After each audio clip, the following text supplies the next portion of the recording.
Hello everyone and welcome back to the channel. This is Supercoach Challenges and we're on to the 400k team review for round 4. And as you can see, it was it was a decent round. Our best scoring round yet, but first premium in, and that's what you kind of expect. Now the ranks, we've increased rank again, which is all we want to see. Keep going up the ranks. We've kind of missed a lot of the peril that's been going around the league. But that's good. There is one issue, but we'll get to that when we get into the team. Now we scored 1,920 points, which is great. A great score. I was pretty happy with it. It really started off well with our first premium upgrade choice, which we kind of went, bugger it, let's just do it. And we did, and we VC'd them, and we got that score early, so we didn't have to worry about it for the rest of the weekend, which was great in solidifying that 1920.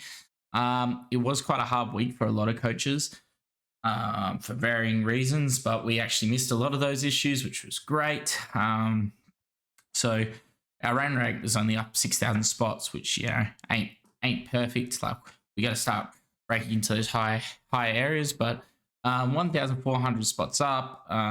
Cool. Well, I think I found that I was 900 points at least behind, or about 800 points behind 60,000. So we got a lot of points to catch up, and it's going to be hard to be getting the VC scores we did get last week every week. But it's going in the right direction. We got to start getting those upgrades, keep getting them right.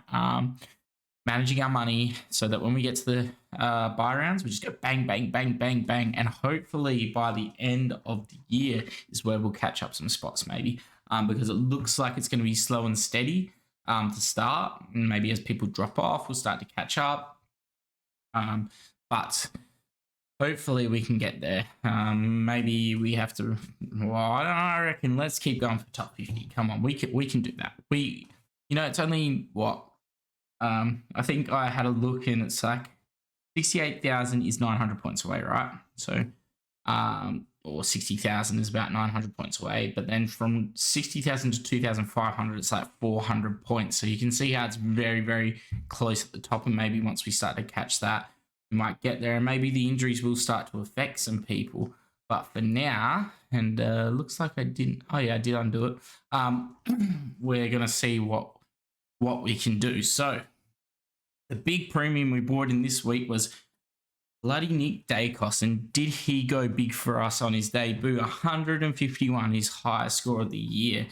And it's quite annoying for us as players that we didn't get to see more of him in the preseason, because by God, no one really saw the 150 130 average we were going to get from a 500k play, and just the one game really wrecked us. I think if we had 2 games, a lot of us would have started Nick Dacos. We would have seen him go big in that second round, and it was just really hard this year to pick players because we only really had one game to look at.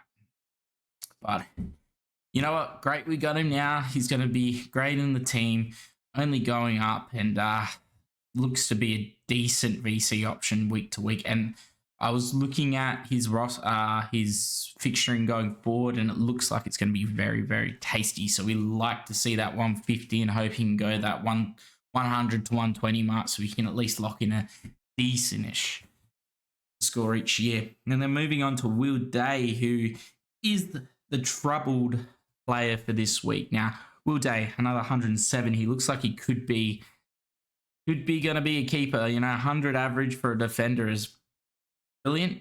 I think if we can get it, if he can go 105 to 110, that's at least a D6 level. And with the carnage that's been happening in the back line, like Doherty's now out for 4 to 6. You had we're probably thinking 6 weeks, but Stewart, the first week he missed 1 week, and then came back and had 160 when it was supposed to miss 6 weeks. You had people picking up Brendan Cox, who had the 3-1-30s, including the trial match, and then dropped to 30 himself. Hayden Young, Ridley, it's just been a mess up there. There's been a couple of players who have got around, even Sicily and Sinclair have just been really off. The only other one that's really performed, especially last week, is Sean Dawson. So we're happy with Will Day. It's a really good pick, and hopefully he just keeps going. And the same with Wiedering. Wiedering 93. You love to see it. Love to see the 93. We get those 90s. It'd be great. Mitch Hinge had a down game. I think it was just because Fremantle really didn't look that damaging in the defence, and guys like Max Michelini and Chase Jones were cleaning up a little bit back there, but hopefully he can bounce back this week. Looking at his break even, it's looking like a 69, which is still gettable. We're going to have to start looking at break evens a bit and deciding who we kind of upgrade as we go now. But for now, hopefully he can get to that 70 to 80 range. Then we come to Jimby, who had a down game, but he was put on field just because we thought that most teams would be playing Jimby. It turns out if we'd played Hunter Clark, we would have got a 60-point difference. He hadn't been doing it all week. I had been saying that, you know, Hunter Clark had been getting those possession numbers, and it was just going to take him, you know, a week to kind of put that all together, and he did it against the Gold Coast and got 100, but we just had him on the bench, which was unlucky. We looked at loopholing through McKenna and Clark with Chesser. McKenna had an 86. I went, yep, we'll lock that in. Jimby can stay on field because worst comes to worst, at least he's highly owned. And we got punished with 60 less points. So that's just the way it goes sometimes. But this week with Jimby maybe missing out, could hurt a lot of coaches out there, and that could be somewhere where Hunter Clark really goes well. But he has got Collingwood, which is going to be a hard matchup, so anything can happen, I guess. Going to the midfield now, Setterfield, there is rumours that he might be carrying a little injury. Hopefully he can just get named this week, pump out another 80. We'll take that. We'll take that from our midfielders. Sorry. He is getting close to that break even at an 85. So another 120 would be nice, but at the same time, we'll take the 80s. He is actually quite heavily owned. Sorry, not Lucky Ash. I'm pretty sure, 34% of teams. So, even if Setterfield scores badly, it's not going to hurt us as much as we think. Lucky Hunter, I thought this was a lot bigger game than it ended up being for him. 71, a little bit disappointing, but he's got a lowish break even, 66. He can make that. So we're really going to be looking at moving some of these guys on soon once their money starts to dry up. And whether that means going down to rookies, that's something we're going to have to look at. Lucky Ash, 75, kind of the same boat as Hunter. What is he looking like for break even? He is at a 51, so that's a little bit better. Kerno had a bit of a shocker. The problem is Holden are playing him as a bit of a tagger, and now with Sam Walsh, I think Akers, a few others coming back into the team, it could see him playing maybe less of a role, even not getting picked, which could be an issue. I just don't know because Matt Kennedy's back as well. I just don't know if Kerno can play a forward line role. Maybe he gets moved into the back line to cover Doherty. I mean, that's an option, but he's not a real good ball user. Not as far as I know, he's kind of an inside beast, so or tagger. So it's going to be, well, when he scored well, he was an inside player, he wasn't an outside player, so it's going to be a bit of a difficult one there. We might have to look at moving him on soon, but Holton do have a good run of games coming. So who they got this week? The Crows. So that could be a game he scores big, but I assume he might get a tagging role on Dawson. I'm hoping they go to the Laird, but we'll see what happens there. Popper, this is a bit worrying. 75, he really just dropped off. He was going well and then dropped off. Warpool had a bit of a bounce back game, but his break even is actually very close to his, but he should just go and stay around about where he is. Wanganeen Malira starting to get his hands on it a little bit more. If that usage was a bit better, this score could be so good. I think he had like 100 and something in Dream Team, so it kind of shows us where he could be at. Scoring, Ashcroft just moving along with those 75s. That's great. Nothing really to say about a bench. Constable is still racking it up in VFL. Gold Coast lost again. I'm hoping he gets another game because he can absolutely rack up the possessions, and he could play really well off that back line and make us some money. So I'm hoping that happens soon. I'd love to have him in that back line or just making money. He's going to be an absolute money maker. Then we've got Raper had his best game in ruck. Who did they play? Essendon played GWS. Did they play? I think they played GWS, yes, which was against Flynn, and surprisingly, he did quite well because Flynn has actually scored not too decently, so that could be good things to come from Draper. And you know what? That's kind of reset his break even a bit. The previous week, what did he have? He had an 81, which was his was now his second best score. So he's got 2 good scores in there. We can ride that for maybe 1 or 2 weeks and see where it goes. Essendon have this week Melbourne, which is going to be a hard ruck opponent with Brodie Grundy, but hopefully Draper can get an 80 at least. Radigalia also had his best game, which has finally kickstarted that cash gem we wanted. So that's really good for the team now. We want to look at getting a ruck soon. And a spanner's been kind of thrown in the works for those Wits owners and also for us, because we're kind of looking at Wits with the fact that Wits was a late out. We don't actually know if he's going to play even going forward from there. So it's kind of a hard one. I want to get a ruck. The only one that looks like he's worth it is English. So it's kind of hard. I don't want to go Grundy because I feel like Grundy's going to come in and then Gawn comes back and then it's like, all right, Grundy's crap again. You have to trade him anyway. And we're going to be probably pushing for trades at the end.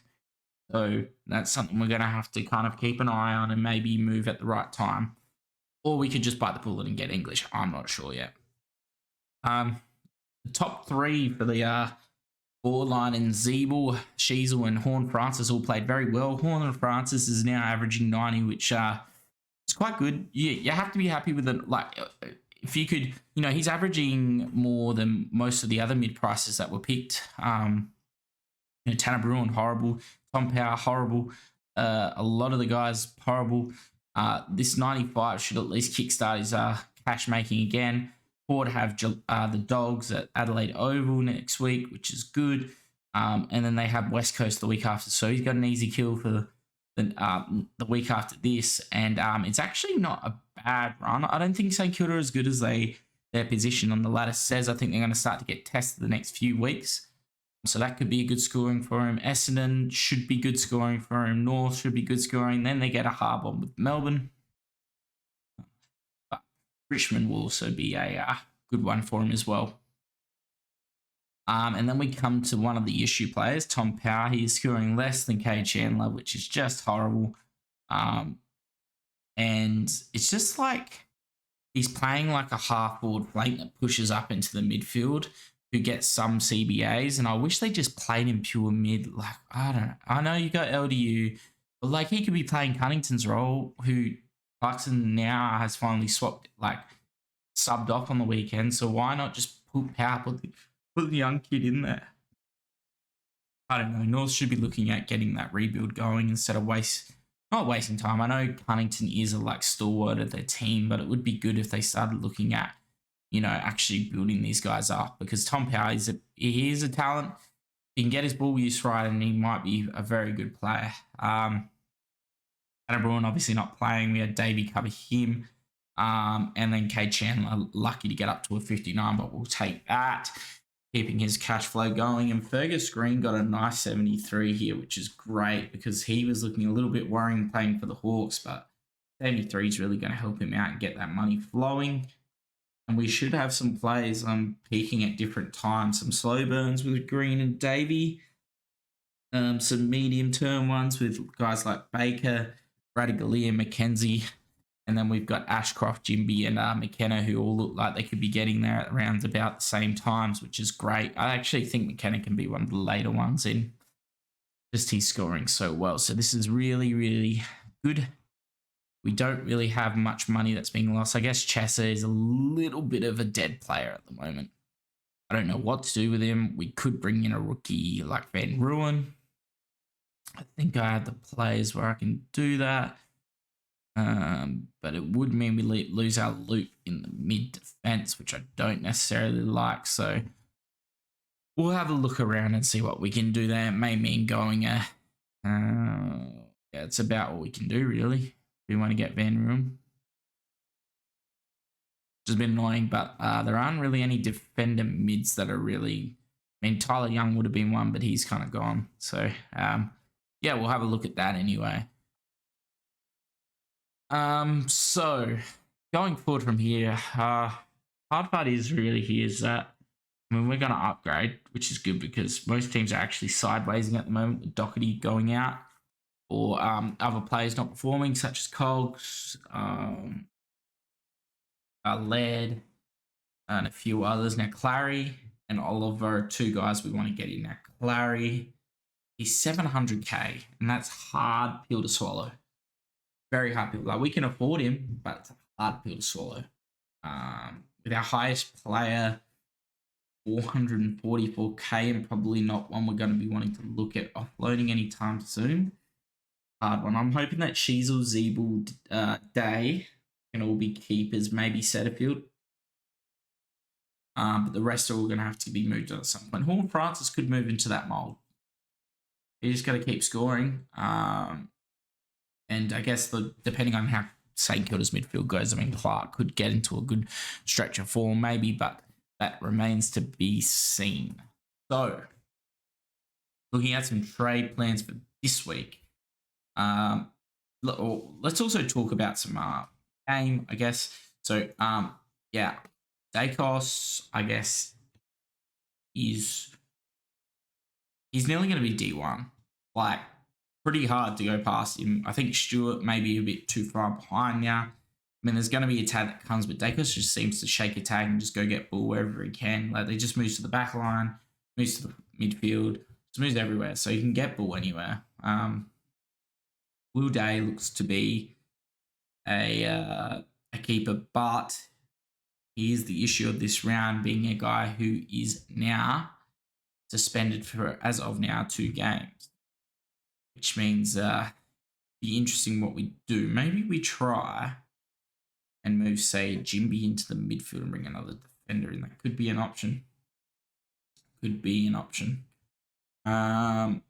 It's more covering, not need as much as positional, it's more positional need rather than players we want.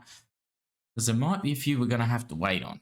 And we've got a few falling premiums that we might have to wait for a little bit of time as well. Sinclair, Sicily, Cornelio, Laird, Duke all have big break evens. So we still will have a little bit of time to wait there. Speaking of Setterfield, his injury is a little bit worrying. The time on ground was a bit worrying. I think if we go to DFS and have a look at his time on ground, I think it was pretty low, like 60 to 70%, which is a bit worrying because I don't think they would be, he doesn't need like he's not unfit, and Essendon, he makes Essendon better. So this is obviously not really going to help. But Setterfield, see, even his CBAs have gone down to 62%, which is probably because of his game time. Now, if we go to Setterfield and we see Fog here. Yeah, so this only shows his career averages, which is a bit annoying. Sorry. Footyscores.net will have it. This website is still greatly for me. I wonder why it's doing that. Maybe there's something to do with a blocker or something. All right, what if we go to Will Setterfield? We'll do this instead. All right, Will Setterfield Footy Wire. And let's go to 2023 here. So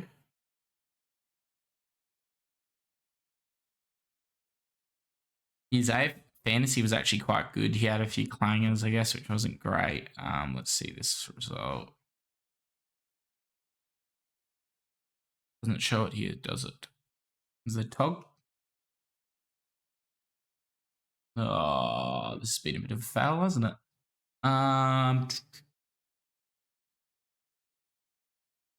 Actually, I think the website shows us Tog, doesn't it? It was a bit silly. Pretty sure this will show us Tog.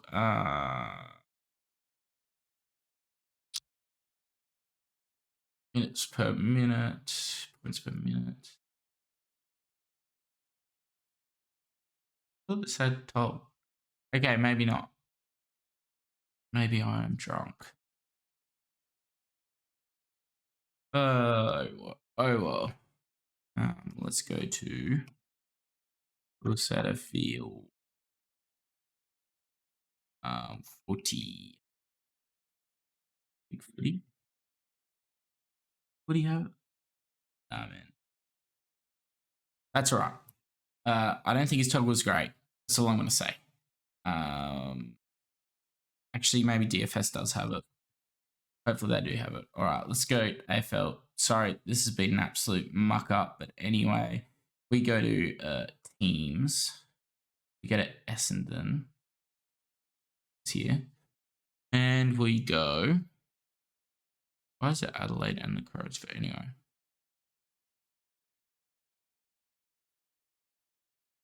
Go results.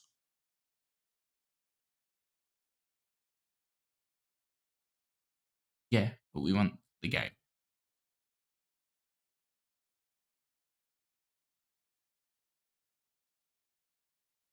Yeah. All right. So Tog finally found it. Oh, 78% was actually wasn't too bad. I thought it was a lot worse than that. Parish had less. Yeah, so that's I guess maybe.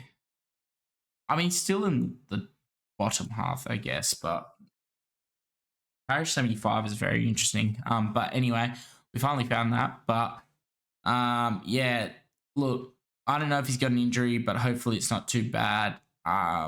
Same with Hopper. I heard maybe he's having some issues with that knee still, but hopefully he will pull up all right. Walpole's got that obviously low score, so that one's going to be a hard one for him to push through. We need him to keep because he's actually fallen out of the midfield rotation a little bit. Now with Day being out, that might actually help Walpole a lot, which is good for us in one way, but in another way because we have to cover Will Day now. So yeah, at the moment, we're just a wait on Walpole. I like the forward line, or the top three in the forward line, but the bottom three, or other than Chandler, Bruin and Power, really bad. So I've said a whole lot of nothing there because I was wasting time looking for Tog. But anyway, we move forward and we just have a look at our trades. So now thoughts are, we go to list and we go and put this to cash cows. We can look at who's going to lose the most cash, and it's Ed Kerno and Tom Powell. Now, thing is, Ed's probably going to keep losing money, whereas Tom looks like he's going to make a little bit of money. So, do we just get out on Kerno now while we're at a high? That kind of interests me. Brisbane do have a hard matchup now. I mean, not Brisbane North. But I just don't know how Power really fits into that midfield. But, I mean, it's the same with Kerno, really. How's he going to fit in now that Sam Walsh and some other players are coming back? That's a good question. Walpole, as we said, is going to have the day effect. So next two games should actually be all right for him, hopefully. And I think they're pretty well. The next game is pretty decent. And then Tanner Bruin, we can just kind of wait on him because we can cover him, so that's fine. So I think if we can work it, we try and trade out Kerno. What we do is we sub up here. Now, what do? Do we bring a midfielder in, or do we sub? Now, we could actually go Powell out as well. All right. Now, we're only allowed, as the challenge states, we're only allowed to bring in one premium. So, I would love to bring Oliver in, but 705k, he just needs to drop one bad game and he loses 50k. and we can wait on that because there's other like the thing is with this is we can wait on that because and only because we're only allowed to get one Premo around until buy, so we can wait on that. But I think next round, I'm hoping Essendon put Setterfield on him and he tags him and holds him to like an 80, 70. His break even's 127. If he goes to 70 or 80, he's going to drop 30 to 40k. And I will snap him up straight away in this team if he does that, because the next rounds after that are going to be ridiculous for his scoring. So, with that said, we look at break evens and we go, who's got a high break even? And let's put it to 500. So, Will Brody's is ridiculously high. Hewitt, Canelio, so we can wait on Canelio. We can wait on Laird. Deal. Callum Mills, Parrish, a lot of guys we can wait on. Dunkley, Font. Now we kind of start to get a bit lower. Mitchell, Neil. Mitchell actually lost money last week after he's been averaging 120s. Or 100, over 100 each game. That's pretty wild. It only took 160 to do that. And that's in his score pricing for 2 rounds now. So that's a bit scary for Mitchell owners. I'll tell you that much. Even like Brayshaw's 124 still at 562, who we could look to snap up as a cheaper option. McRae. So what we want to do is maybe go to this area. And one guy, well, 2 guys already stand out now. Josh Kelly and Luke Davies-Uniacke. Taranto actually isn't too bad. What's Richmond's next few looking like? I think Taranto is going to be, once that Gold Coast comes up, oh yeah, Gold Coast, West Coast, that's a good back-to-back. Long, not so good. Essendon, all right, actually. Port should be all right at the G. GWS, revenge game, we like that. So Fremantle look bad. St Kilda might be found out by the time this game goes. So I do like Taranto in 2 years' time. Now, what we could do as well is we could move right to there.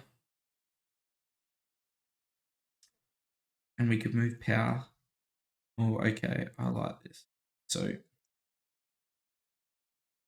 go there and then we go U to forward. And we could look at rocks. Timmy English is only got an 87 to go up in price. An 87. And he looks like a keeper. Where's 60-40 at? Jesus Christ, 1.696. Oh, Nelly. And he's just going to be more expensive. Thing is, right, if this is he's averaging 139, that is wild. If this was a Clary, I'd be taking it. Right, so let's move this back. And midfield wise, I like Kelly at 583. Dislike Josh Kelly, and he's a bit potty. You know? And what do they have coming up? They have Hawthorn. Brisbane will be a hard one. Sydney hard.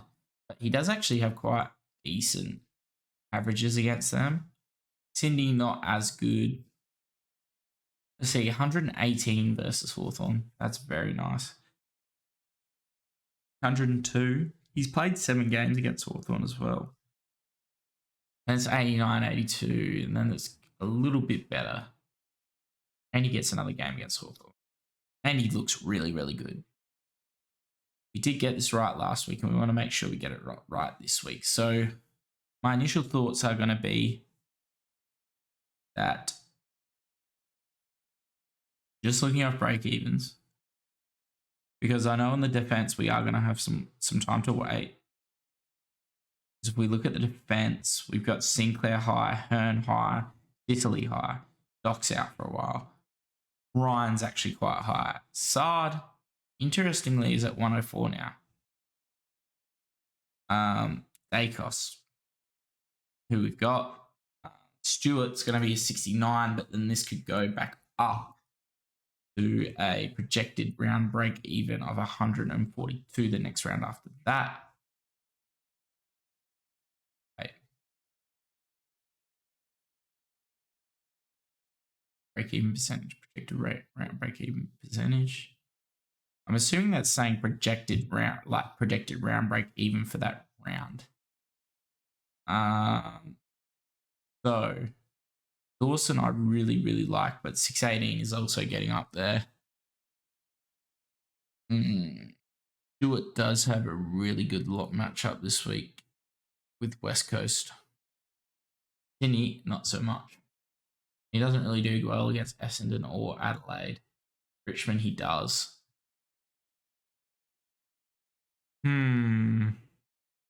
This does shore up this back line a little bit. But I want a good mid. And I want to get a good mid before he gets too expensive because there are going to be some mids coming down. We're going to put in Kelly again. And this time we're going to stick with Josh Kelly. Now, Josh Kelly's in. That's only 150k, which is very cheap. I like that. I really like that that's only 150k. And Noah Anderson put out 134 last week. It's 520 here. I didn't think he'd get anywhere near that break even of 137. But I like 159 or 160 in Dream Team off a 39 disposal game. Ridiculous. So if he starts to hit some form, then that could be the guy. But I like two better. But 110k difference. So, but for now, we'll go with this. That's going to be the first guy we bring in. Now, question is, right, do we want to do a downgrade? So, power is going down in money. And if we look at his break even looks to peak at round 6, then it will severely drop by round 8. And if we look at price projections, he's kind of just going to stay pretty stable. So do we go on power? Now, the issue with going on power here is I don't really know what we're going to do. Like, are we going to bring in another forward and just make ourselves really, really weak? I don't like. Because we'd have to go someone under 400. Oh, I know. Machito Owens is here. He's been playing very well. But he's got to be a keeper, doesn't it? I don't really want to play. I don't want to do a short-term play. It's Kasai Pickett. This would be a really, really short-term play. But Kasai Pickett has a very, look at this, Port, Essendon, Richmond, and North. What are these? What's the price projection? Top out at 484, 120k game. Is it worth it? Oh, I really want to do this trade.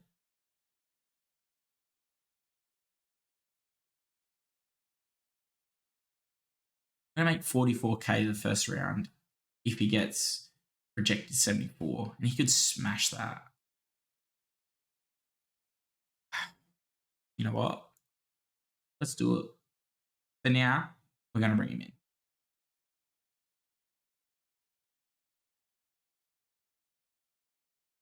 For now, we're going to bring him in, and that's how we're going to leave it. Give us a bit of better scoring. The problem is going to be if he starts to go badly, but I think Melbourne are a good enough team where you suspect he's going to be getting a good look at goals. So for now, I'm happy to take that risk, but I'll probably change my mind later in the week. But once I kind of do a few counts through. So anyway, now if we look at the team and we go through the 3-2-1, so the 3 is definitely going to Nick Akos on his first appearance. That puts him in great stead for the naming of the trophy, especially because he gets a head start. I am going to start. I will take price into account a little bit with this, so bear with me. Next will be young Harry Sheasel. He's just phenomenal. Averaging over 110 through his first 4 games as a 199k player in his first year is ridiculous, and we are all about that. And our last pick, number 1, I was going to give it to Day, but he got suspended now, so it's like you should lose points for that. Radaglia did get his points production going. I'm stuck between Rat and Draper, actually. Give me Sam Draper. I feel like Radiglia's was more surprising, though, and at a lower price. You know what? Let's give it to Radaglia. I don't think he's going to get many points, so we might as well give him one here. Sorry, Draper. If you went 120, then you would have got me, but I'm giving it to Saba. He's finally got his cash gen going, and it's great for the team. So now that is the round 4 review. We've gone up some spots. You know, as I was going to say, it is Nick Dacos world, and we are just living in it. The guy is a Jets second-year player, and he's averaging 134 through 4 rounds. It's going to be hard to not have this guy in my classic team, and probably will be bringing you in this week, but that's another matter. If you enjoyed the video, please give us a like, follow along for more. I do try and do a couple videos a week, kind of just going through. I might go through some of the players that are, we look at in maybe general classic teams, and kind of go through them and rank them a little bit based on where we should maybe look at picking and based off their break-evens into the future. But if you enjoyed this, as I said, like and subscribe. Leave us a comment. Do you reckon we should take Pickett? I really like his next few. And, you know, if he gets a couple hundreds here, like Essendon could be great, although his averages are horrible. But, yeah, Essendon could be great. Richmond could be great. North could be great. And then he has Gold Coast Hawthorn. Like, that is massive run. God, I have to have Clary. I have to get Clary. This honestly could, if he gets 100 in a few of these games, he could go up 150 very quickly, and that trade could be very, very worth it. So, anyway, thanks for watching, and we'll see you next time. Cheers.